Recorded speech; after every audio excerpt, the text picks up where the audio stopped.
There's this man in court on a trespassing charge, and it's time to post bond. He hands the court officer counterfeit $100 bills. The court officer says something not right with these. These are not legitimate currency. Hands them to the judge. The judge looks at him, sees Chinese writing on the back of the bills, has them booked into evidence, and adds a counterfeit money charge. So he's in so much more trouble than he would have been if he'd just paid with real money. I mean, the chutzpah. The Imitation Nation podcast covers all things counterfeit, hosted by Shabbir and Sven of the Partnership for Safe Medicines and Sven Bergman of Venture Global. This week on Imitation Nation, we'll cover the prosecution in San Diego of a man for selling fake stamps online. We'll cover the prosecution in Maryland of two men who were caught selling counterfeit HIV medicines into the supply chain, quite a lot of them. And finally, a man who tried to post bond with counterfeit currency. It did not get past the judge or the court official. We'll also talk about Europol's big Operation Shield, which is a 30-country anti-counterfeit medicine operation. It disrupted an enormous amount of criminality and patient danger, and the U.S. Trade Representative's Notorious Markets Report. All that coming up. Welcome, Sven, to Imitation Nation number 28. Welcome, Shabbir, and especially in your fancy new studio. I like it. It gives you like a Walter Cronkite feel. It's very nice. I've called you here to interview you with some uncomfortable questions. Look at the time. I got to go. No. Yeah. My question number one, how are you doing on your fundraising for your Police Unity Tour bicycle ride? Completely completed. Actually, like 130% above goal. I provided new incentives this year for folks that sponsor me, and these incentives really worked. So very excited. I've, 6 weeks to go? And tell everybody, just remind me, is this the New York to DC ride? So it goes from outside of New York down to DC.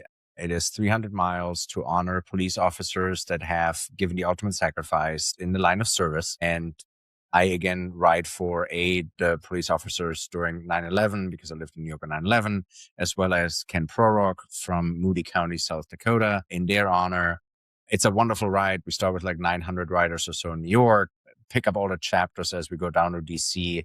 We roll into DC about 3,000 riders deep, go to the police memorial, not a dry eye in the house. Then we have the candlelight vigil one of the evenings there. And so it's a wonderful way to pay respect and tribute.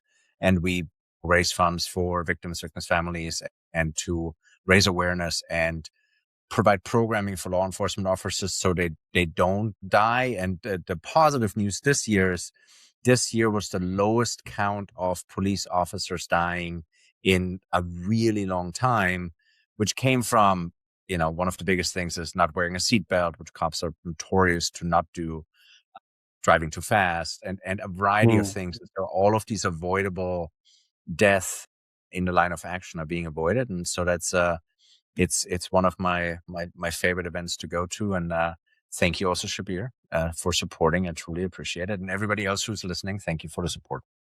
And it's 900 miles on a bicycle, right? No, 300. 900. Just 300. 900 would be a lot for 4 days. So it's like Tour de France territory. I don't do that. Well, I want to start first with my favorite topic of all, which is counterfeit stamps. So you've been talking about how it seems like nobody's getting in trouble for counterfeit stamps. And earlier in March, on March 5th, federal authorities actually indicted a man for allegedly buying counterfeit stamps, it appears maybe from a source in China, and then selling them online. He got 9 counts of mail fraud, 2 counts of selling counterfeit stamps, and a count of money laundering, which, it's always my favorite when you get charged and they manage to be able to get all the charges that can include money laundering. Because once you get the money laundering, it's very expensive. As a result, they're claiming that he bought his house in San Diego at the end of last year using these ill-gotten gains. And so my guess is that he's probably going to lose that house. Because once you've been charged with money laundering, everything you spent money on is grabbable and part of the illicit profit of the crime. But there we go, Sven. When I sent you those counterfeit stamps, one or both of us might have ended up in court. Well, the good thing is we didn't look at enough counterfeit stamps to buy a house. That, by the way, stands out for me at this case. He bought a $6 million home from the proceeds of counterfeit stamps. So, as you and I talk about, like, this doesn't seem to be a onesie twosie. This is like $6 million just in counterfeit stamps. It's crazy. And I would like for the U.S. Postal Service to be more aggressive on it. Can you do it over again? I think it was $600,000. No, the house is $6 million. No way. I thought I looked at it. I thought it was less than that. No, hold on. How is it possible to sell $6 million of counterfeit postage? Yeah. The actual listing for it, like the Zillow listing, says it was $6 million. Prosecutors say the scheme netted Pfister over $6 million, with a significant portion of the proceeds going towards the purchase of a San Diego home. That's what NBC reports, man. I can only go by the media. If the court case says less, that's different. I didn't read the court case, but the news reports it's $6 million. That's what I saw. So during this whole thing, authorities made 2 controlled buys of stamps from him. And when it was all done, they released him on $50,000 bail. And part of the bail conditions that I read when I was pulling the federal court papers for this case is that he's not allowed to buy or sell stamps online while he's on bail. I love that the judge actually thought that was a risk, and he had to explicitly spell it out. It's handwritten on his bail conditions. Quite honestly, I think it's a very fair one. Didn't we recently cover a case where somebody also was indicted for something, lost their license, and then immediately went back to it? So I don't think it's unreasonable for a judge to say, no, while we're adjudicating this, you really can't keep doing this crime. Yeah, it's in case you think that maybe you're going to get away with it and you're going to get to continue doing it, let's make it clear you don't get to do it now anymore. Easy. Yeah, no, a wild case. So mine is less wild, but still earth-shattering. So as you know, and we covered this one in the last parts, the USTR, the United States Trade Representatives, releases every year something that's called the Notorious Market Report, where they flag the most notorious online and real market kind of violators of intellectual property rights. And that report always kind of follows a very usual and predictable pattern. So this year, again, we saw the same categories of bad actors, right? Like large Chinese platforms, piracy sites, the typical physical overseas markets in countries where we know they have very weak IP protection. So really the usual suspect. But there was a big difference in this year's report. And the formal list stuck to the normal actors. But as you remember, right, on one of the previous parts, we discovered that during the submission process to the Notorious Market Report on the Federal Register, we saw several submissions that focused on U.S. social media companies, right? And then we saw the rebuttal from these companies saying, no, we actually didn't do this. And so it was very interesting. Well, it appears that these submissions had an impact. In the narrative section, so the intro section to USTR, what they're looking at, which is a section that USTR uses where they don't flag you as a notorious market yet, but it's kind of like a warning shot of like, hey, here's a lot of stuff we see that we're observing that is very concerning. USTR called out the growing concerns from rights holders about e-commerce, social media platforms, and specifically naming TikTok Shop, Meta and Meta's Facebook and Instagram as part of the problem when it comes to counterfeit distribution, advertising, and repeat offenders. So to be clear, right? These platforms, they were not formally designated as notorious markets. Right. But they were explicitly referenced. And that's really, it's a meaningful shift. It's one of those several signs, the same as like there was recently a big lawsuit that Meta lost last week on something similar. I think we're starting to see the ground shifting under the feet of social media platforms. And I hope that inclusions in reports like this will motivate these platforms to act and change their behavior and stop putting a blind eye to counterfeit and illicit trade. Yeah, I mean, I feel like historically we've been in this debate, and you and I both started looking at this when people started dying from fake pills of fentanyl that were bought off the social media platforms or advertised on the social media platforms. And over again, parent advocates would come and say, okay, look, I've documented the harm.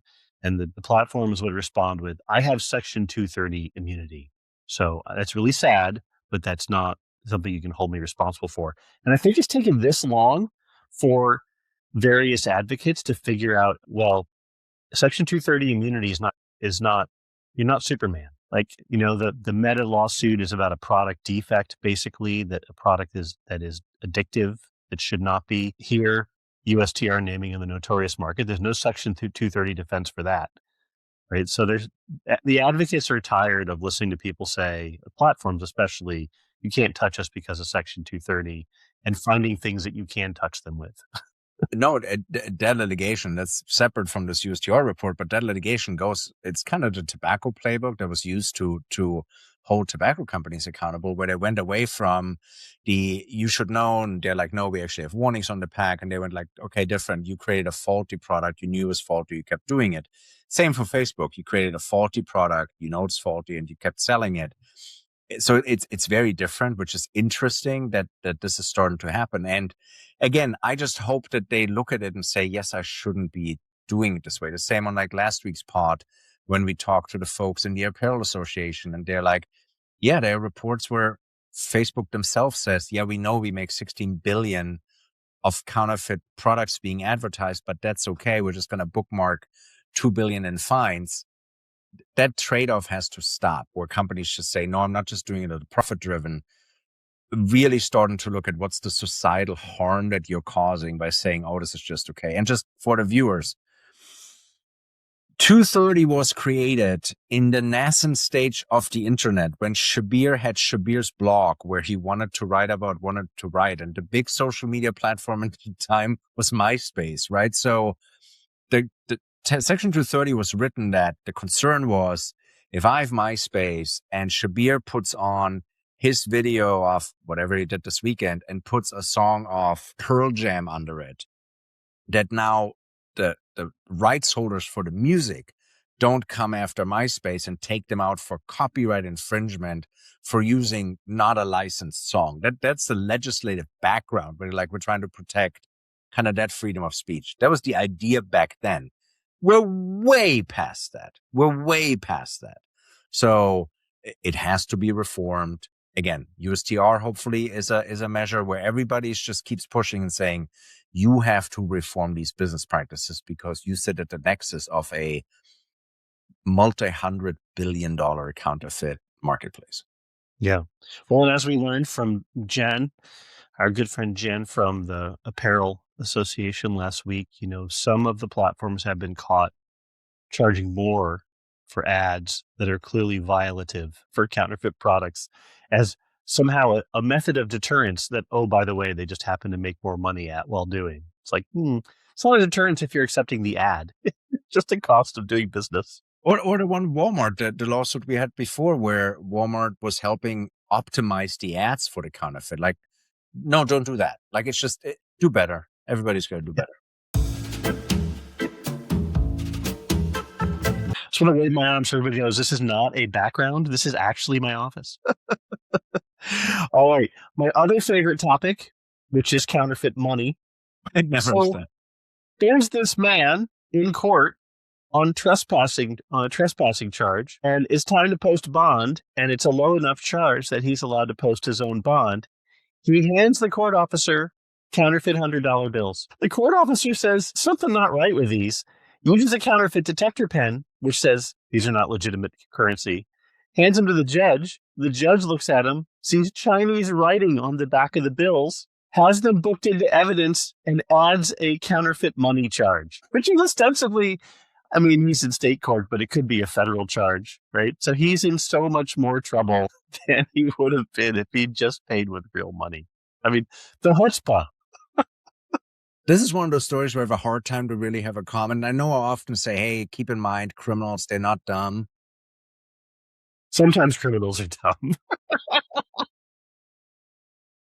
Guy might have unproven my point. No, but here's the thing. This is actually a different story. It's when you already have a crime and you're doing something, don't add on. One of my favorite is I was volunteering with the Franklin County Sheriffs on a traffic stop, kind of as one of their helpers, and they pulled a man over who didn't have a driver's license on him.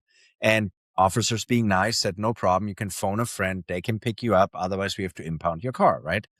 So he phones a friend. The friend shows up. The friend is super nervous, like super nervous. The deputies figure out that something is wrong. They ask for his ID, run his ID. Yeah. The guy who came to pick him up had an outstanding warrant. So now he was arrested. And then it's like, do you have another friend you can call? Here's the thing.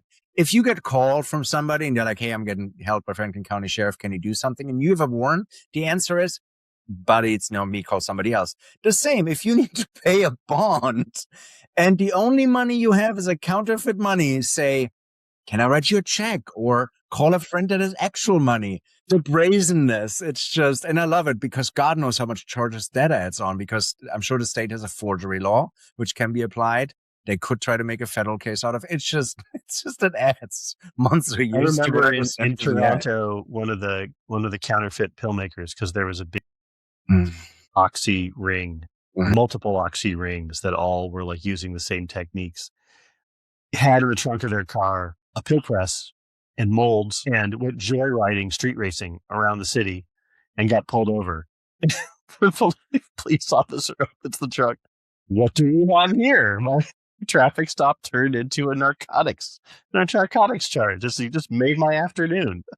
I have a good friend, colleague, sheriff office, mine, same thing. They pulled somebody over for broken taillight and expired tags. And then when they, like, you can't drive with that, tried to impound the car. The guy got really hostile because he didn't want the car impounded. Well, net, he had like 8 kilos of meth in the trunk.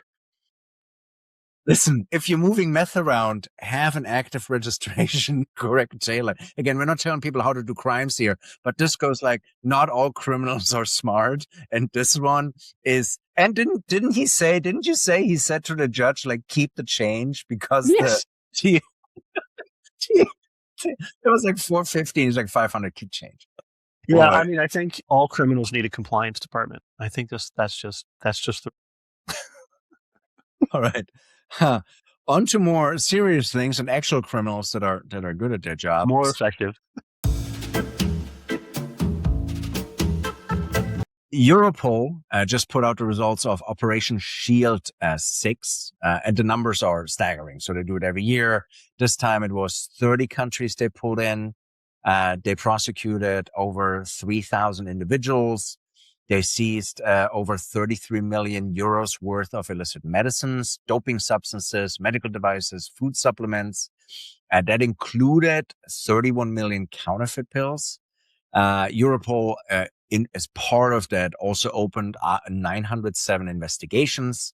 They targeted 43 organized crime groups and shut down 66 websites. So I love what Europol is doing, right? We talked about it before, the fact that they can pull all of these countries in, have this large coordinated effort, and that they keep the focus on pharmaceutical crime, which is still, one of the highest seized items. And they highlight that the crime, it has real public health consequences, and that based on the scale you see, it's industrial in nature and scale, it's transnational, and it's really deeply embedded into the criminal ecosystem. So love Europol for it. Great enforcement action. We'll link to it in the show notes, but just a great action by them. I just love it. It's almost, with the way that they schedule these enforcement actions, and it's not just pharmaceuticals, but that's the one I love the most. They are basically doing standing operations with standing relationships. And, those relationships between different law enforcement agencies, that is, from what I can tell, that is the hardest thing to build, right? Is to build that cooperation. And one of my old mentors would have said that this is now a spinning plate. It's a beautiful spinning plate. It's working perfectly. Whatever we need to do to keep it going, which in our case is highlighting its really great, good work, we should keep doing, because the benefit here is enormous, absolutely enormous. Well, and not only the cooperation, what they do, a big piece of what Europol does is deconflicting, right? So if it's a large transnational group that operates, let's say, across 12 countries in Europe, they might have 4 open investigations and then deconflicting and say, okay, this is what everybody leads the charge on. So you don't trip over each other. You don't, contaminate any of the evidence. You don't break the chain of custody. So No, it's a great work. They also provide great coordinating efforts from Europol. No, they do a wonderful job. And like when they take out websites, one of the things I love that they figure out in Europe, they take out clusters of websites. So you have one website, but you actually have like 8 other websites that run the same.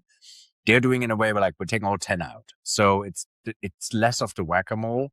And yeah, Europol does a very nice, comprehensive, consistent, to your point, schedule across all their standing operations. So that's good outfit. Yeah. One parting thought is I did an interview with Luis Diestra, who's one of the professors in Europe who is doing really, really great work on illegal online pharmacies.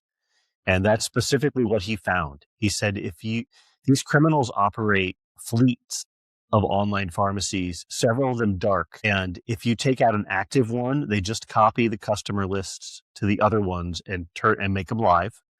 And if you really want to get these guys, you've got to take out all of the online pharmacies they have in the cluster, or they'll be back up in under a week, continuing their stuff. You really need to actually go after all of their online infrastructure. And it's great how, he proved it. And I think that that's probably changed brand protection work going forward for online pharmacy folks. Yeah, love it. Very good.